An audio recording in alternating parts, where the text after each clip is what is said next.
BN25 is not the only classic ranking model. Language modeling becomes predictable once you understand smoothing. By the end, you will be able to explain and run a simple query likelihood ranking that uses Dirichlet smoothing, and you will know why smoothing fixes common failure modes.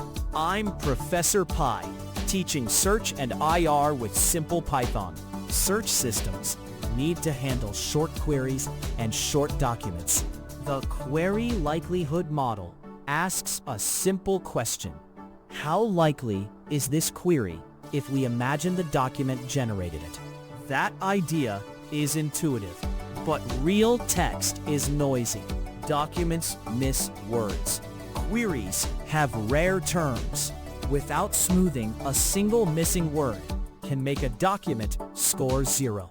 Dirichlet smoothing rescues those zeros by borrowing strength from the whole collection. Practitioners reach for it when they want a stable lexical baseline that is easy to implement and explains results. At an intuitive level, think of each document as a little language. We estimate word probabilities by counting. Then, we ask how probable the query is under that small language. Dirichlet smoothing nudges those document estimates toward the global collection language in proportion to document length. Short documents move more toward the collection. Long documents keep their own voice. That balance is controlled by a single parameter called mu. Small mu trusts the document. Large mu trusts the collection. We will build a tiny example you can run in a notebook. It will show the collection model, an unsmoothed score, the smoothed ranking, and how mu changes discrimination. The code is short and uses a single consistent tokenizer, so counts line up. Now we will construct the tiny corpus and collection model. This code builds a tiny corpus and its collection language model. The variable s holds 3 short documents separated by bars, and docs turns that into a list. The function toke lowercases and extracts word tokens using a simple regular expression. The counter c aggregates all tokens across documents, giving you term counts over the entire collection. The print shows vocabulary size and collection length, which are the key statistics for later smoothing. This collection model will serve as the background unigram distribution, PTC, used by Dirichlet smoothing. Seeing V and CL confirms the text is parsed and your counts are consistent. Next, we will compute an unsmoothed query likelihood for one document to see the brittle baseline. This snippet computes the unsmoothed maximum likelihood query likelihood for one document. The variable Q contains the query tokens, derived with the same tokenizer to ensure consistent term matching. The variable D selects a specific document, and TF stores its term counts. The variable L is the document length, used to estimate PTD as term frequency over length. The expression S sums log probabilities for each query token under the document model. Without smoothing, any missing query term would make the score drop to -infinity, which is often brittle. The printed ML score reflects how well this document alone explains the query. Now we will rank all documents using Dirichlet smoothing so we get a stable ordering. This example ranks documents by the query likelihood model with Dirichlet smoothing. The parameter mu sets how much the document model is mixed with the collection model built earlier. The list DTFS stores per document term counters, and lens keeps each document length. The variable clen is the total collection length, used to compute PTC as CT over clen. The list scores computes for each document the sum of log smoothed probabilities, where PT tie D equals TF plus mu times PT tie C divided by L plus mu. Sorting by scores yields a stable ranking that avoids zeros and moderates short document variance. The printed ranked order shows which documents best explain the query.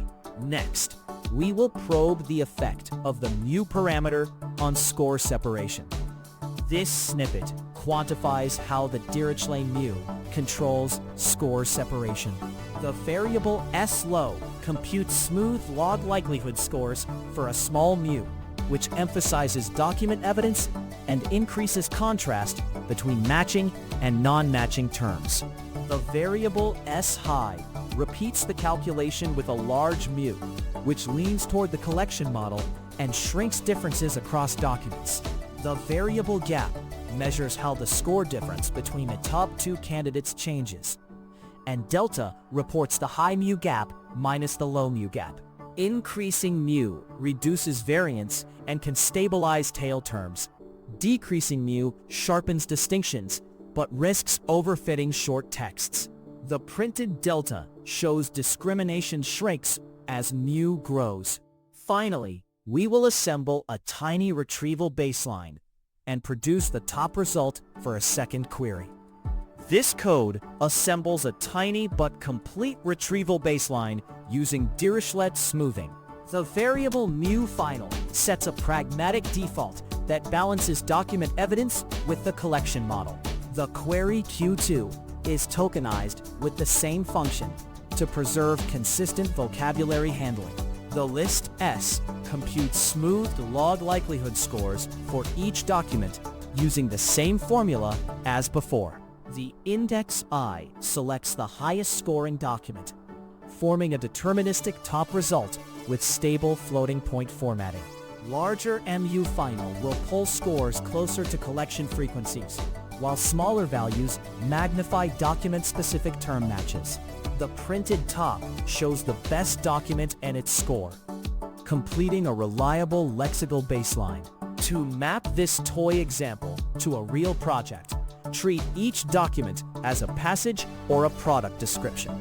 Replace the tiny list with your collection and compute the same collection counts once. Use the same tokenizer everywhere, so probabilities match. For larger corpora, compute collection counts efficiently and cache them. The ranking code then scales linearly and can feed a re-ranker or an index. Recap. What it is: query likelihood model with Dirichlet smoothing. Scores documents by how likely they would generate the query while borrowing statistics from the whole collection. When to use it: as a simple explainable lexical baseline for short queries and documents, or when you need stable behavior for rare turns. One caveat: the single parameter mu matters a lot and needs tuning per corpus because it controls bias toward collection frequencies. Next step: tune mu on a validation set and measure ranking quality to find the sweet spot between contrast and stability. If short practical IR helps, subscribe and watch the IR videos.